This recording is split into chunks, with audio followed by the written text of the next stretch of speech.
Hi అండి. Ice cream అన్నా ice అన్నా కూడా ఎవరికి ఇష్టం ఉండదు చెప్పండి. ఇంట్లోనే చాలా హెల్తీగా మనము ఈరోజు ఐస్ ప్రిపేర్ చేసుకుందాం వచ్చేసేయండి. సో ముందుగా ఇక్కడ ఏంటంటే వాటర్ మిలన్తో ప్రిపేర్ చేస్తున్నాను.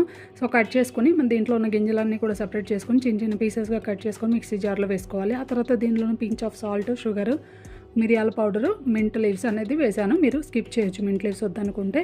ఇదంతా కూడా మనము జ్యూస్ లాగా పట్టుకుని ఆ జ్యూస్ని ఏంటంటే ఐస్ క్రీమ్ మాల్స్ ఉంటాయి కదా, ఐస్ క్రీమ్ మాల్స్లో వేసుకుని 6 అవర్స్ పాటు డీప్ ఫ్రిడ్జ్లో పెట్టుకోవాలి. డీప్ ఫ్రిడ్జ్లో పెట్టుకున్న తర్వాత ఏంటంటే మనకి రిమూవ్ చేసేటప్పుడు ఒక 1 మినిట్ అలా వదిలేసి లేదంటే వాటర్లో పెట్టుకుని తీసేసుకుంటే ఈజీగా ఉంటుందన్నమాట. అండ్ ఇదేంటంటే మనం ఇంట్లోనే ప్రిపేర్ చేసుకుంటాం కాబట్టి ఫ్రూట్స్తో దట్టు కాబట్టి చాలా హెల్తీ. పిల్లలు కూడా ఐస్ అడిగినప్పుడు మనము ఇన్స్టెంట్గా ఇంట్లోనే ప్రిపేర్ చేయొచ్చు అనమాట.